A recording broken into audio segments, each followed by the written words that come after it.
of all those who believe in humanity, human rights, and fundamental freedoms. India cannot wash away the truth by fake news and turning its propaganda machinery faster. On the line of control, ceasefire violations by Indian security forces continue unabated. As a result of recent violations and mortar and artillery shelling on the line of control in Kiani and Jura sectors of the LOC on 29th and 30th of June, a 16-year-old Muhammad Tawheed, resident of Talwari village, embraced Shahadat. 2-year-old Azad Ahmed, 6-year-old Anisa Waqas, 28-year-old Sirajuddin, 16-year-old Sarmad Akram, and 42-year-old Abdul Qayyum sustained serious injuries. So far, in the first 6 months of the year, 1,546 ceasefire violations have occurred, resulting in 14 shahadats and serious injuries to 114 innocent civilians.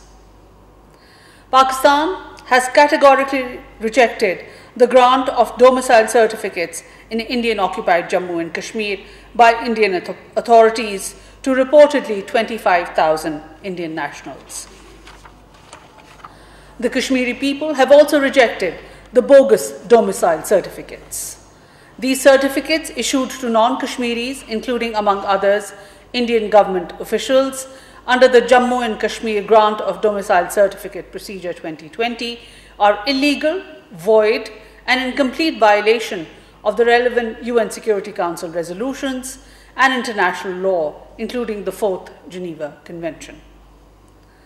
This latest action is a vindication of Pakistan's consistent stance that the major intention behind the Indian government's illegal and unilateral action of 5th August 2019 was to change the demographic structure of the Indian-occupied Jammu and Kashmir and turn Kashmiris into a minority in their own land.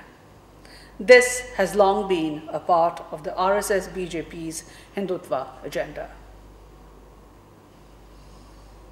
Yesterday, Foreign Minister Shah Mahmood Qureshi received Ambassador Zalmay Khalilzad, the US Special Representative for Afghanistan Reconciliation. Ambassador Khalilzad's visit to Pakistan was part of his regular engagement for consultations and exchange of views on the Afghan peace and reconciliation process. The Foreign Minister highlighted Pakistan's positive contribution to the US-Taliban direct talks culminating in the peace agreement of 29 February 2020. He also stressed that the Afghan leaders should seize this historic opportunity and work together to ensure a comprehensive and inclusive political settlement.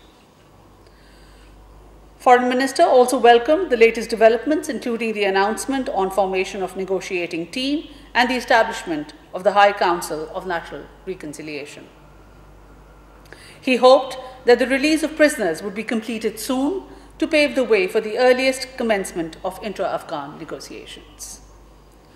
The Foreign Minister reiterated Pakistan's commitment to continue working with regional and international partners to support efforts for a peaceful, stable, and prosperous Afghanistan. Pakistan remains ready to engage in endeavors to facilitate closer Pakistan-Afghanistan economic partnership and regional connectivity projects.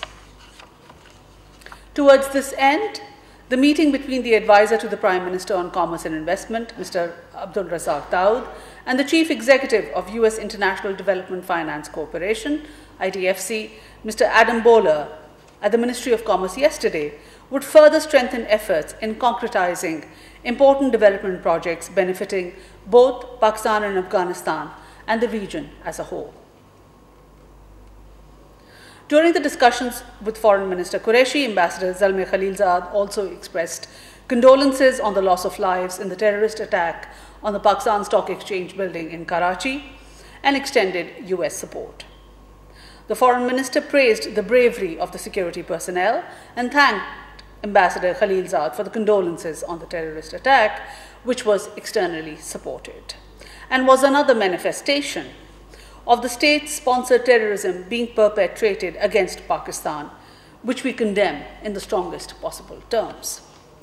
Pakistan has been consistently sensitizing the international community about the Indian leadership's threatening statements to use terrorism as a tool to destabilize Pakistan.